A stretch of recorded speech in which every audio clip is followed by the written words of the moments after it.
independent, unwavering journalism strive to always bring your stories to life. Because your stories are more than just words. Newsday, independent and credible. Hello there and welcome to AM Prime on WESN Content Capital. Before we even start this repatriation and reintegration process, we've already failed, or are we doomed to fail? You've got to invest in the institutions that you've established to carry out those sorts of core functions. We now get into the regional updates to give you an understanding of what's happening across our neighboring islands. We have available a number of films that are worth showing. So it was day one when the French Revolution started to develop the concept of universal human rights. What happened this time is unprecedented. It's one of the largest terrorist attacks in history. Let's welcome Carl to the program. Carl is over there, next in stuff. Hello, Carl. Silky anteater or pygmy anteater, and we have two of the three species of anteaters, right?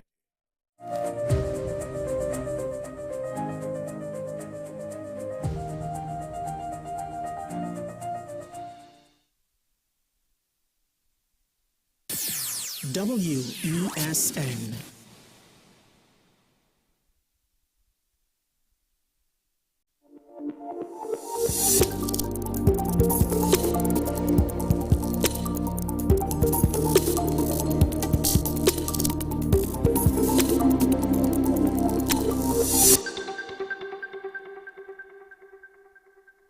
Well, this is 10 Questions. I'm Andy Johnson. Welcome to the program. Thanks for staying with us here at WESN. My guest this week is the Minister of Labour and the Member of Parliament for Labrador, Stephen McClatchy. He came into the fray, you remember, in 2020 after the PNM's General Council refused to accept the original nominee, a man named Robert LaHunt. 3 or 4 times they went up with him as the candidate and was rejected each time, and they had to go and find an alternative. That alternative is Mr. McClatchy, and he's been functioning in those capacities. We want to talk with him a little bit about, well, it's with months to go before the next general election. What is his position? What is his disposition? How he's managed his portfolio as minister and as well as MP going into, well, the new term that is upon us. Good morning, sir. Good to have you. Thanks for coming on. Good morning, Andy, and good morning, Trinidad and Tobago, and to all my lovely ladies who are celebrating International Women's Day. We love you, and we hope you have a great day. All right, since you raised that, good, thanks a lot. Let's talk a little bit about how you approach this idea of the initiative and the objectives behind International Women's Day. When we look globally at the current trends, and we look historically at how women have been treated, I think in 2024 it is heartening that we recognize that they have been pretty much at the forefront of human development, both at the level of family, at politics, at social interaction. And we have some ways to go in some communities, but I think it really speaks volumes for how they are being accepted globally. And this day as a recognition day I support it wholeheartedly. So is there anything you or the constituency or even the ministry is doing to recognize the work and the contributions of whoever you think comes to the fore? Well, we would have done some programming, and we would have also looked at doing a couple of lecture series on sexual harassment in the workplace and women's rights, child labor, a number of those things over time. But specifically today, we have just done some ads and so on. We have not created any specific programs. I think there's enough to go around for today. Yeah. All right, let me ask you then, what are some of your experiences thus far, both as a minister and as an MP, coming into the fray, as it were, as I said in the beginning, because the party's hierarchy did not accept the nominee that the constituency, in one case I was told that the party groups overwhelmingly had supported Lehunt for the role, but the party hierarchy felt that no, they didn't, for whatever reasons, and then they were asked to find an alternative, and you were that alternative. Well, I have had a smooth transition. I cannot say that I was singled out for any particular treatment. I treated with the issue just as that a political issue. And on the basis of that, I would have taken everything in stride and really try to ignore that kind of noise and just get on with the work that library has to do. So what has been your experience? My experience has been good. Like every other MP, we would like to do more. But of course, resources create some constraints. We have the same issues, I believe, nearly every constituency has. Let me say that the ministerialship is much easier than the MPship, simply because so much is expected of you as an MP. They throw the kitchen sink down to the toilet bowl at you, and you have to find solutions or proffer ideas for almost everything you can imagine. And it's been sometimes quite difficult not being able to fulfill all the dreams, aspirations, and wishes of my constituents. But I try to do as much as I can with the little I have. When you say with the little you have, what you mean in terms of resources, in terms of staff? No, I have good staff and so on, and let me shout them out, and they're very good. Resources in so far as MPs do not have a purse, and therefore they are reliant on ministries to perform and to provide access to services and goods. And there are 41 MPs vying for the same piece of pie. And therefore it redounds to your negotiation skills in terms of getting your piece of the pie. So people come, for instance, with many requests that they believe the MP can help them with, but because we do not have direct access to doing things, we rely on local government, on URP, on CPEP, on Ministry of Works. It becomes difficult to sometimes fulfill the mandate and requests that we have from our constituents. So in that sense, it's difficult. Yeah, I want to ask whether, to what extent, so the area, I would say, bordering on or included in parts of the constituency fall under what is now the borough of the Superior region. There are parts of the Library constituency which belong to this Superior region. To what extent that has thrown any greater light on what is required to be done and put any access and focus on some of the things that need to be done in areas so designed? Actually, the entire Library constituency falls under the Superior Borough, which of course is controlled by those on the other side. And we look forward right now into local government reform and all that it brings in terms of the collection of revenue from the property tax and how that revenue might be spent in creating infrastructural development within our community. So it is early days yet. I have not seen the manifestation of anything new within local government that gives me that has me clipping my heels or anything. So far, it's the status quo, but I look forward to a better day when they begin to get funding other than from the recurrent expenditure.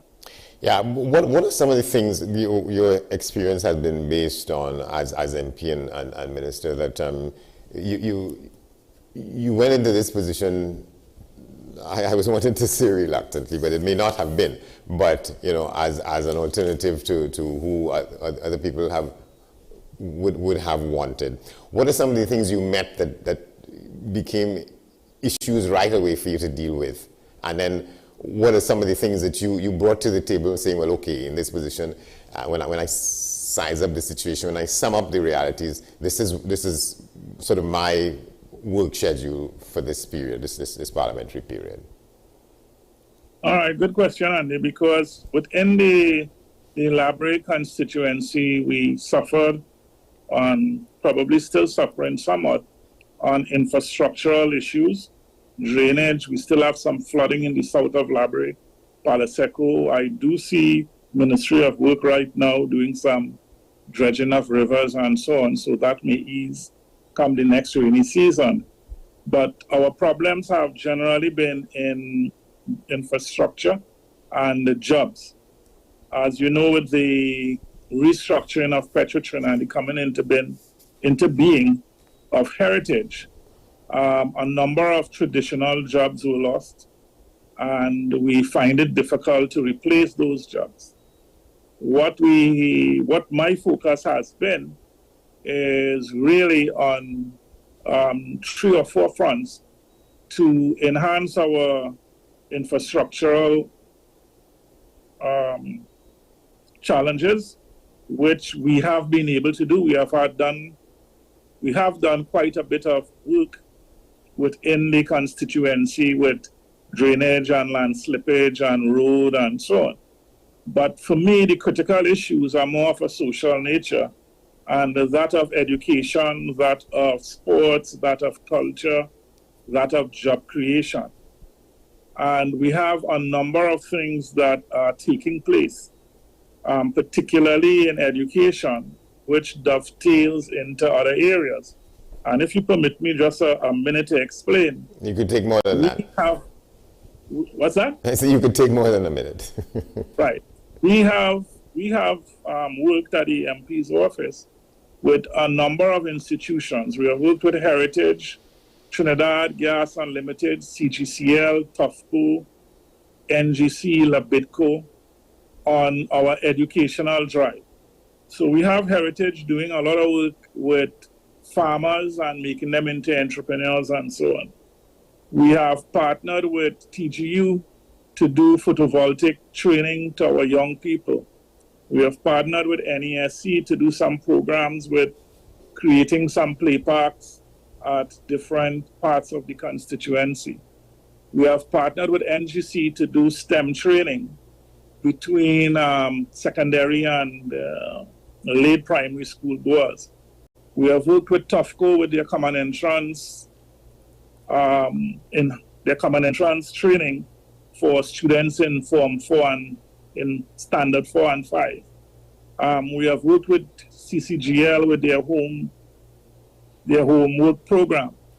Now, I said all of that to say this, that if we're thinking about infrastructure job creation, and as you know, Laborie is earmarked for a shipbuilding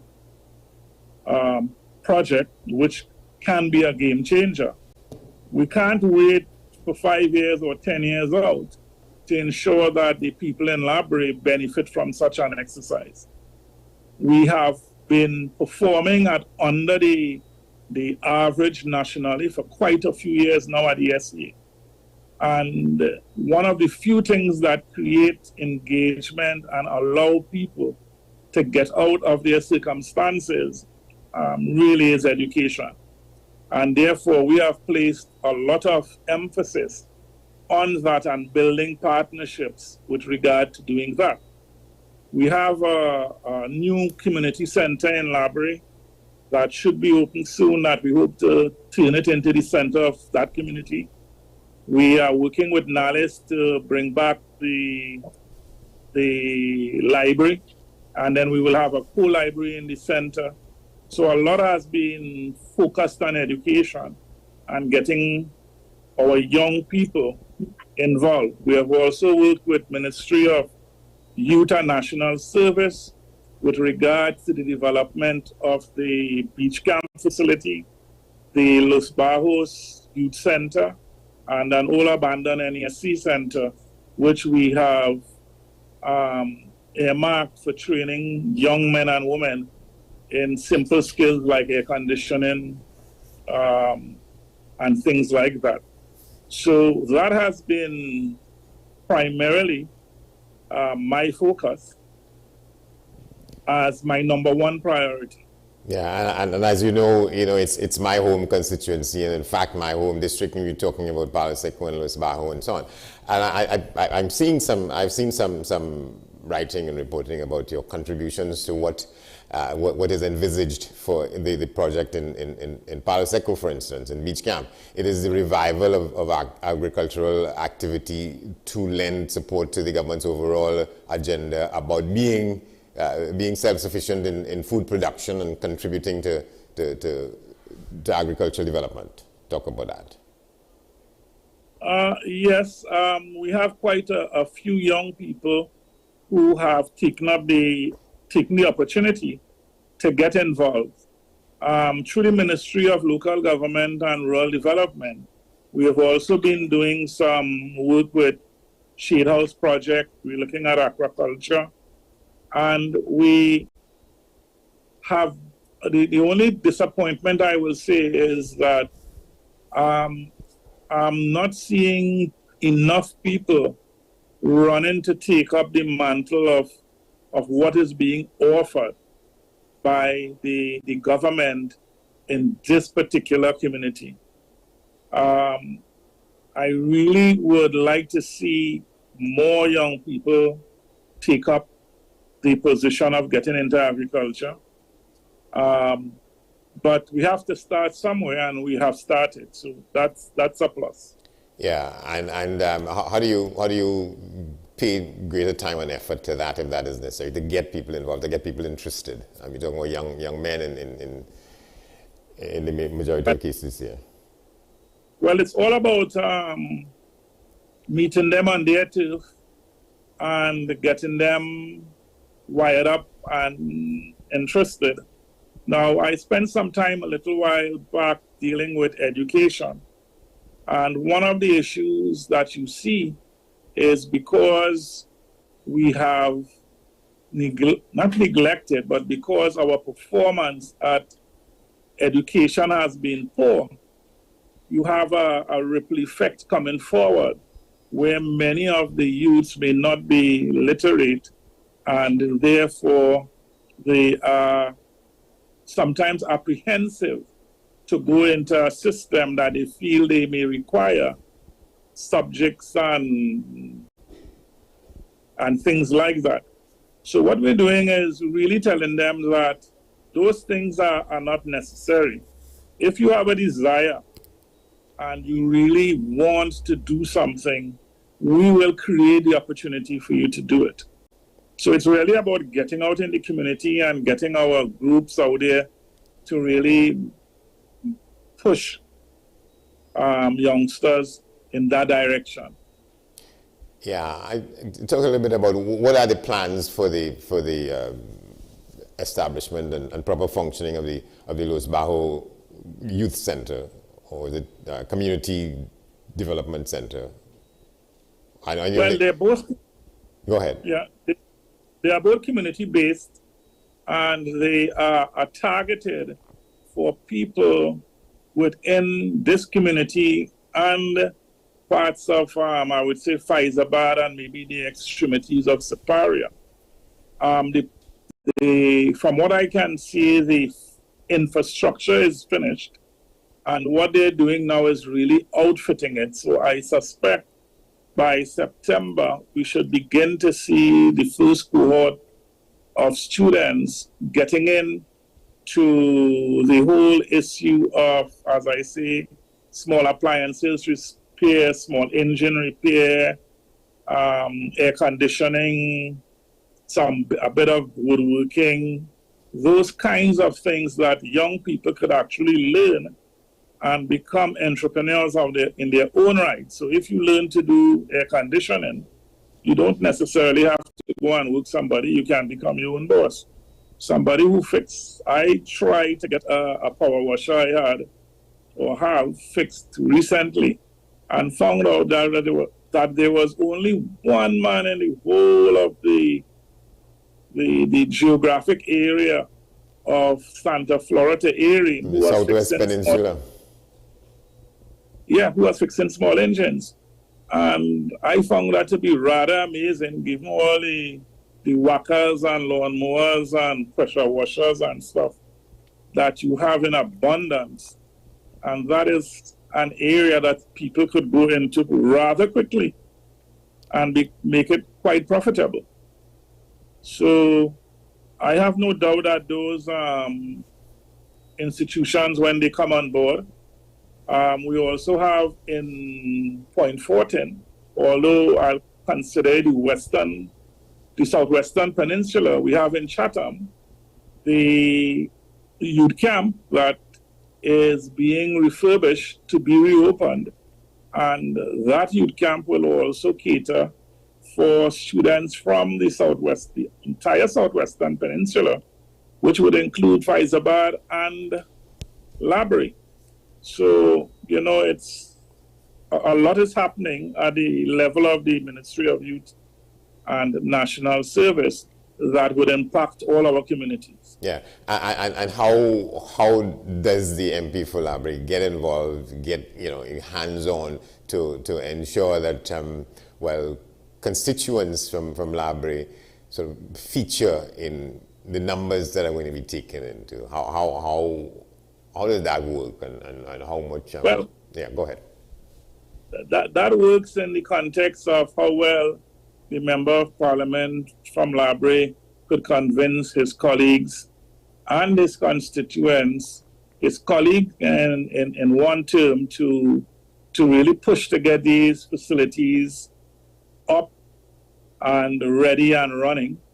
And secondly, the communication to those who are to profit from it. And we're not going to be able to sit down behind a desk and do that. We have to actually go out in the community. We have co-opted, in the political sense, the party groups. We have co-opted the NGOs who work with these youths and so on to get the thing out there. We have it on social media. You name it, we are attempting it. So that would be my role in terms of facilitating people getting into those programs and benefiting from it. How challenging it is to keep the sort of the wheels of the party group system turning, such that people get activated when there are possibilities for opportunities for people in districts, because in a lot of cases, people, I remember the late Prime Minister George Chambers speaking somewhere about plans at the time for the creation of jobs in certain areas, and at this particular meeting he was talking about that, and some young people in the audience were shouting back, well, we want work, and he said, well, this is what I'm talking about. So people sometimes don't connect what the aspirations are. All they know is that they want a job. Yes, that is true. As Stalin would say, sufferers don't want to hear too much old talk. They want a job, they want a URP job, they want a CPEP job, they want a superior borough job.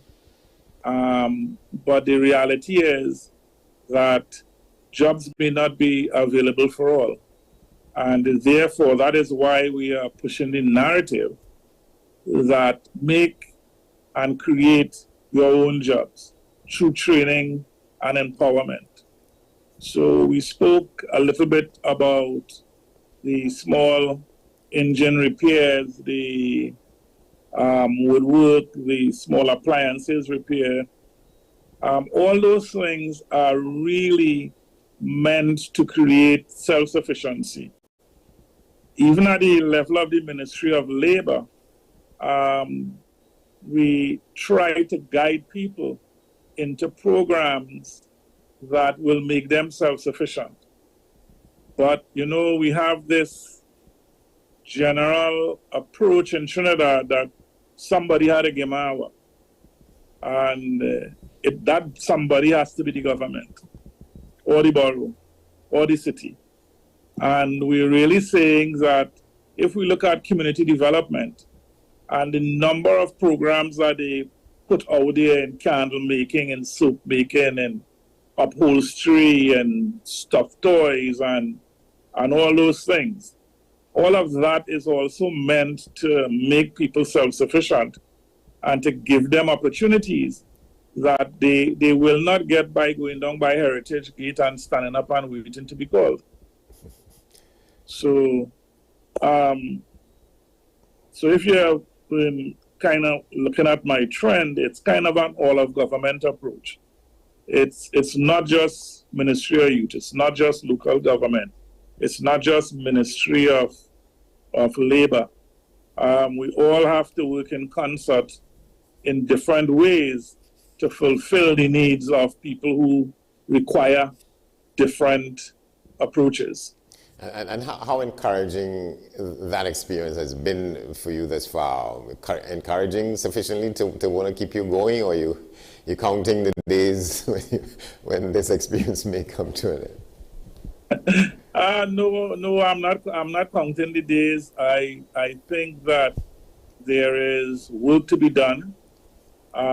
There is the issue of setting up sustainability within communities that I have always taken the view that the role of the Member of Parliament is really as a facilitator, but we don't have to do it. We need to get the community groups and the community organizations energized enough to create their own space and do their own thing, and to do so for as long as we can through, you know, sustainable approaches. So if you were to look at absolutely at what might tick you off and what might get you vexed, there are many things, and it's too numerous to choose from. But you know what? Somewhere inside there, you see the light at the end of the tunnel. And when you see 2 or 3 people taking up the mantle and doing well for themselves, you cannot be everything to everybody, and you will not reach everyone. But you need to reach as many people as you can. And even if you get 4 out of 100, that is 4 that you didn't have previously, that is making a difference in their community. So to say that I can get frustrated, I prefer to focus on the 4 that I got than the 96 that needs to be pulled along. Yeah, you talked about sport and sporting development and activity and so on earlier on, and I wanted to ask because, well, you know, that is my side of the constituency, that sort of Palo Seco, Santa Flora bit down to Erin on that side. And the Prime Minister was in that region some months ago, and he did things to give the impression that work was going to go on reviving and rejuvenating what we know as Industry Park. But with what the reports that one is getting now is that, well, something appeared to have begun, and then there was a turn-off of activity, and people, you know, when I talk to people about it, they seem very cynical about what has happened. What would you say the situation is? Well, I visited the site just Tuesday, and work is going on apace, yes. At one point in time, right after the Prime Minister visited, work started through the demolition of the stands and so on. And then they got into doing some design work and engineering, detailed engineering work, which took some time. I am pleased to say that the design work is completed. The detail engineering is well apace, and quite a bit of work has been done on the site thus far. Many of the fence line community people have been employed thus far, and more will be employed as we go forward. The project is likely to take between 9 and 10 months, but work is going apace. So you would say, choose that famous term, you would tell people who have concerns, fear not. Fear not, the project is well on its way. Yeah. You cannot see it from the road, but if you go in to the site, you would see the extent of how much work has been done. Yeah. Are you looking forward then to the chance to continue doing what you're doing, when the bell is rung again in a matter of months? Well, when the bell is rung, I shall put my name forward for consideration. The party will decide who will represent the seat. All right, but you would allow yourself to be considered for... Yes, I will. Well, good luck, my friend. Thanks a lot for talking with us. Stephen McClatchy, Member of Parliament for Labour, Minister of Labour. This has been 10 Questions. I'm Andy Johnson. Thanks for watching. We'll see you next time.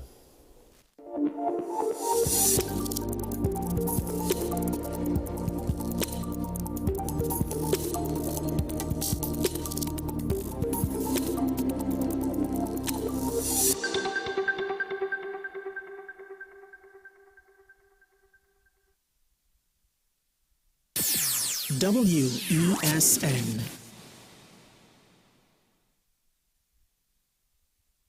This is Face of Sports, WESN Content Capital. How you felt about the kiss on the lip? That's the business. I'm not to do with that. I find that was distasteful. The national senior team, whether you like it or not, that is the model for all other teams to follow. I'm assuming that the regional requirement may be a much stricter requirement. This is not about Pro League and Super League. This is a league run by the Normalization Committee that I'm responsible for. Nobody expected FIFA to fund this arrangement. If we don't get a professional attitude towards this, we are doomed for failure. You break the balance, trip the leg, control the body. They ain't gonna stand put forever. Why you want the Chiefs to lose so? Why you want the Chiefs to lose so? They already have two. Lamar don't Why? have. You're jealous because you know the Chiefs getting closer to the Patriots. Let's go to the last part. No, let's go to the last part.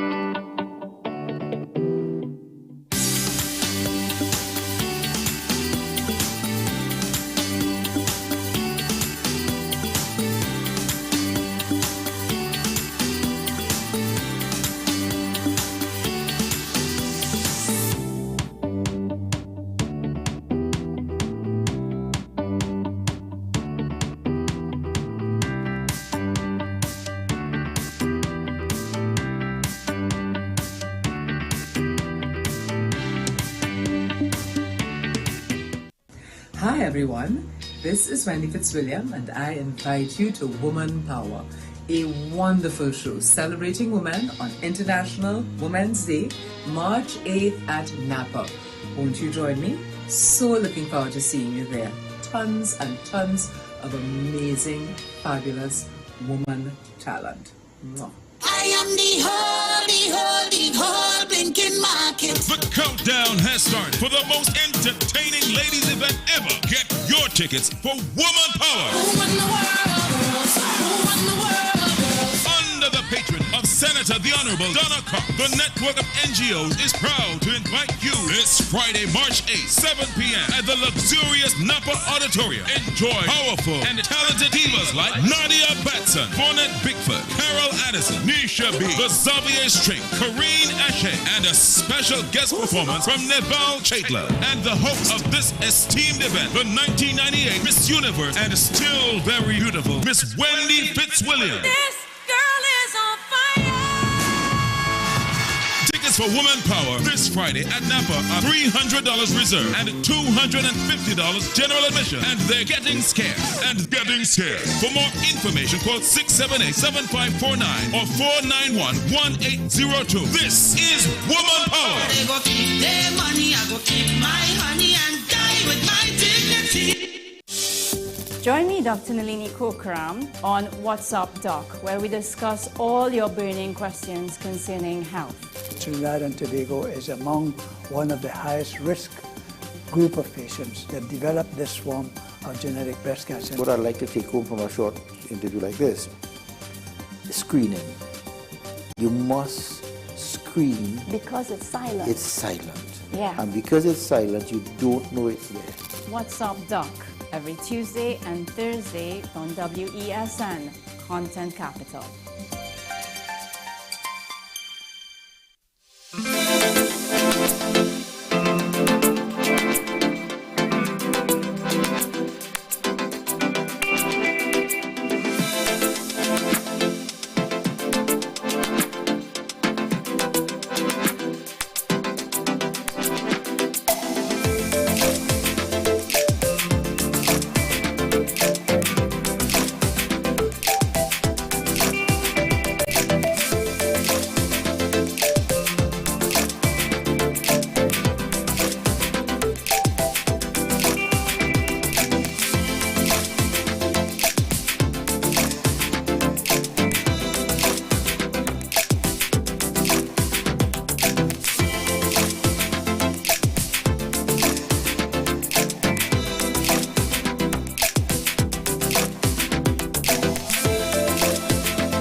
Training and arming civilian vigilante groups there.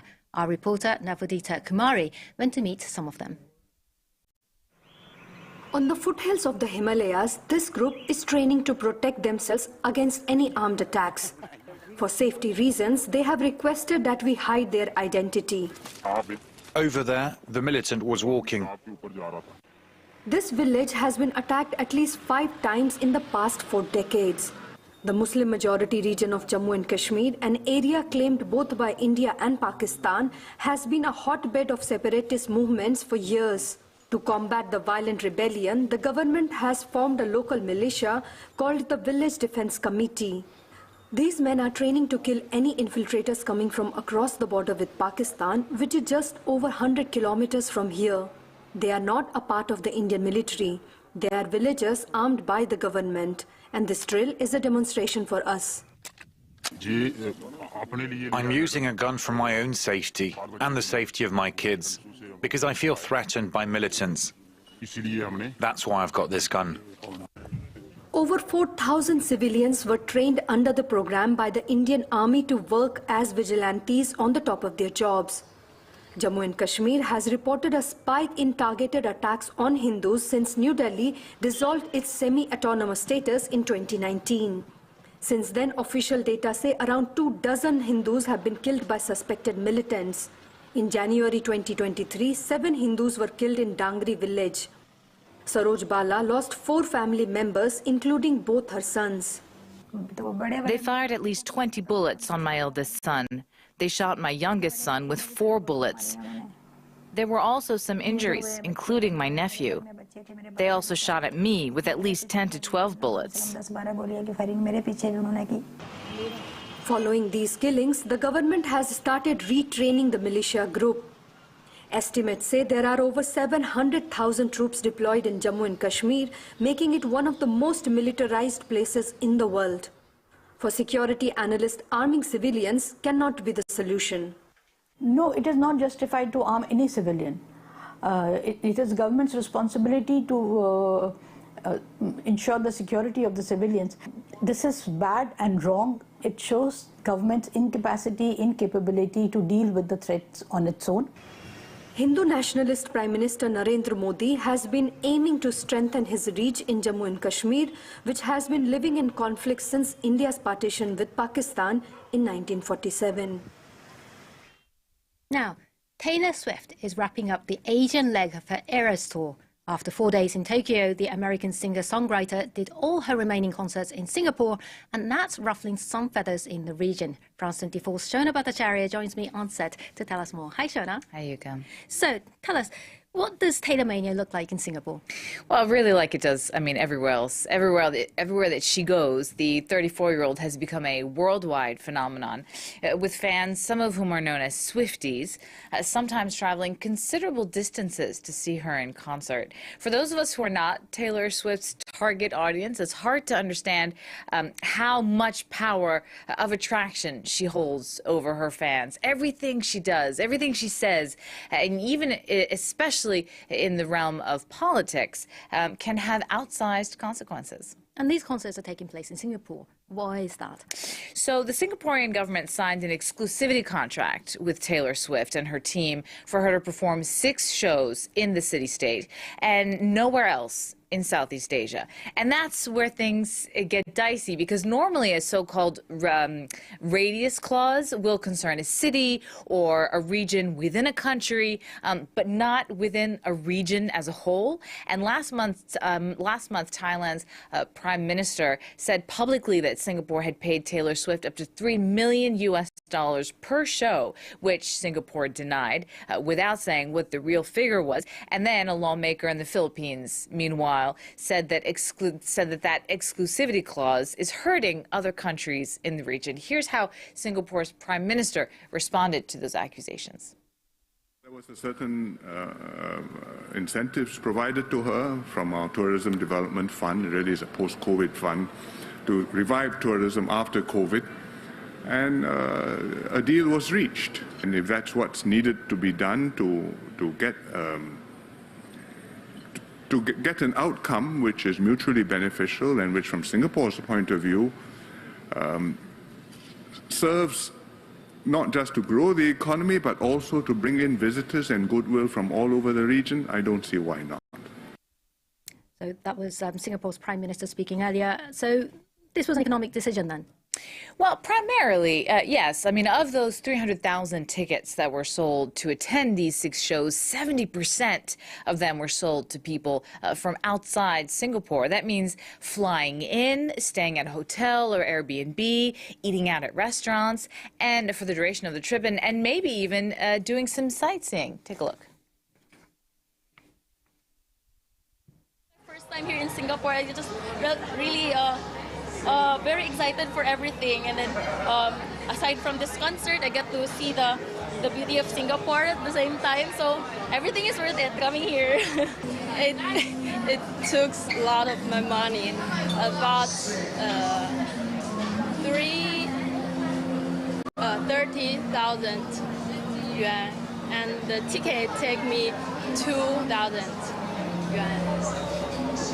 Yeah, but I'm willing to do it.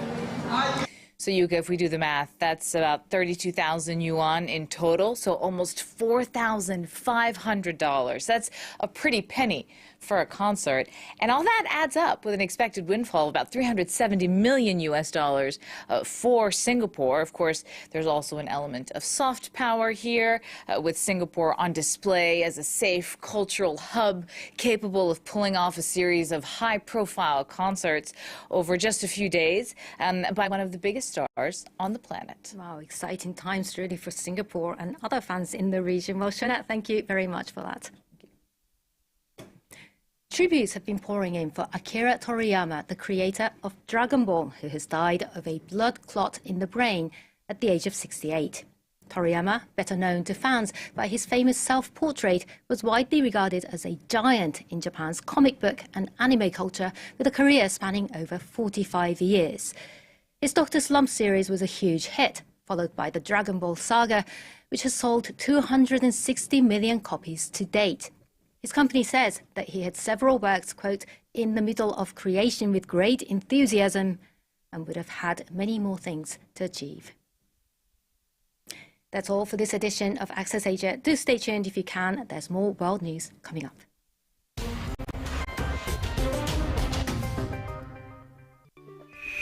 On France24.com, click live. Find the stories you want to watch or to read about. Live news 24 hours a day in 4 languages. Explore the topics that captivate you. Are you looking for the latest news or to watch a show on demand? Follow us. Live international news is just a click away. Liberté, égalité, actualité.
WESN.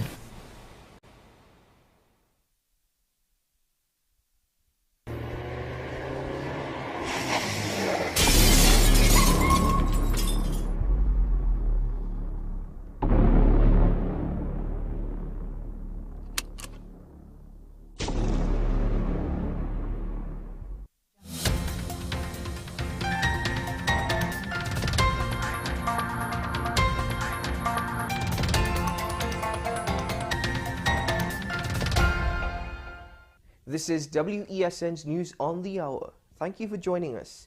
Here are the headlines. Diplomat and former public service leader John Reginald Dumas has passed away.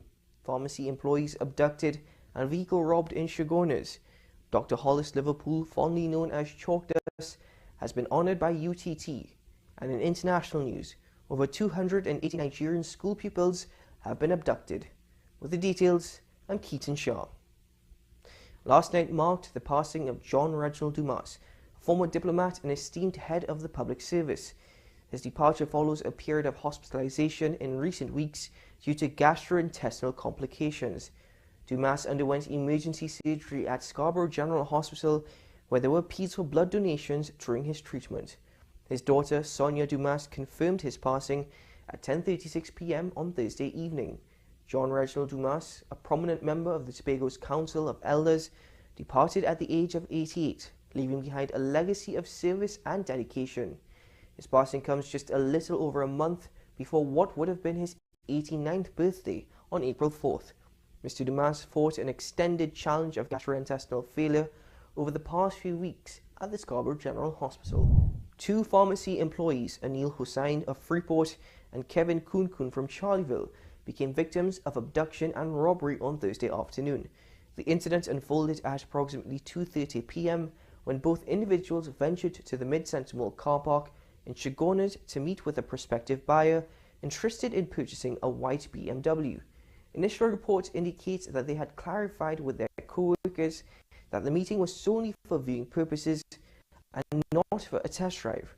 However, alarm arose when neither Hussain nor Kunkun returned, and attempts to reach them by phone proved futile. Dashcam footage captured the stolen vehicle being driven recklessly along the southbound highway, suggesting a harrowing ordeal for the abducted men.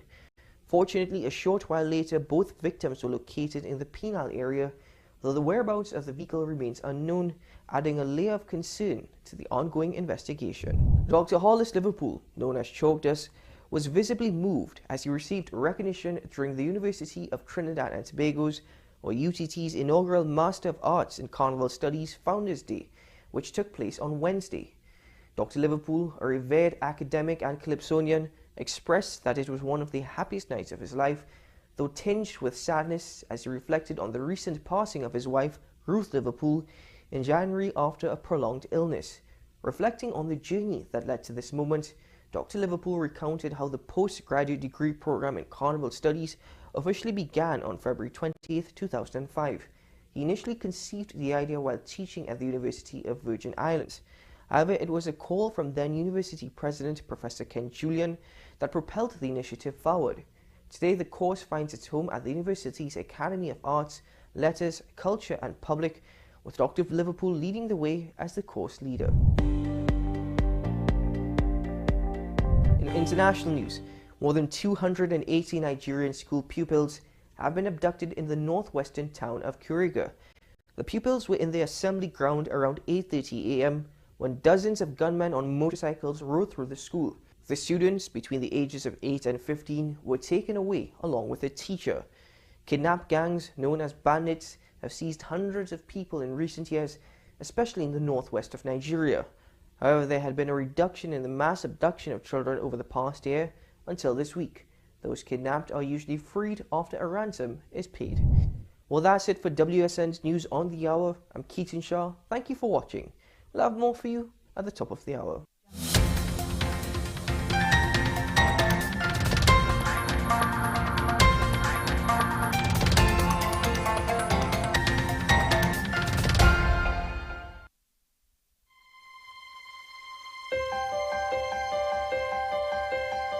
WESN recognizes International Women's Day 2024.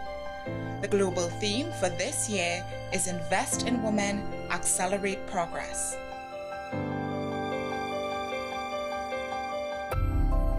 International Women's Day provides an important moment to showcase commitment to women's equality, launch new initiatives and actions, celebrate women's achievements, raise awareness, highlight gender parity gains, and more.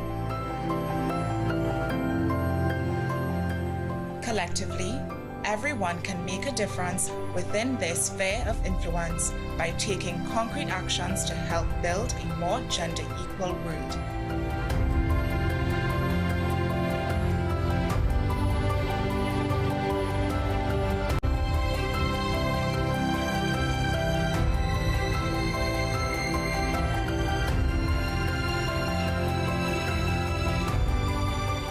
Happy International Women's Day from the management and staff of WESN Content Capital.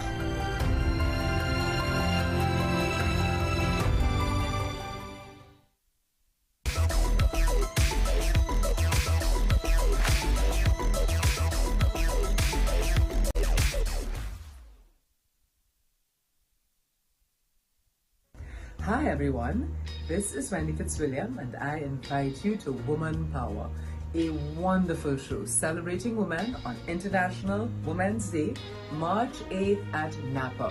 Won't you join me? So looking forward to seeing you there. Tons and tons of amazing, fabulous woman talent. Mwah. I am the whole blinking market. The countdown has started for the most entertaining ladies event ever. Get your tickets for Woman Power. Who won the world, girls? Who won the world, girls? Under the patron of Senator the Honorable Donna Cobb, the network of NGOs is proud to invite you this Friday, March 8th, 7 p.m. at the luxurious Napa Auditorium. Enjoy powerful and talented divas like Nadia Batson, Bonnet Bickford, Carol Addison, Nisha B, the Xavier String, Kareen Ashe, and a special guest performance from Nebal Chaitla. And the host of this esteemed event, the 1998 Miss Universe and still very beautiful Miss Wendy Fitzwilliam. Tickets for Woman Power this Friday at Napa are $300 reserved and $250 general admission. And they're getting scared and getting scared. For more information, call 678-7549 or 491-1802. This is Woman Power. They go keep their money, I go keep my honey and die with my dignity. WESN.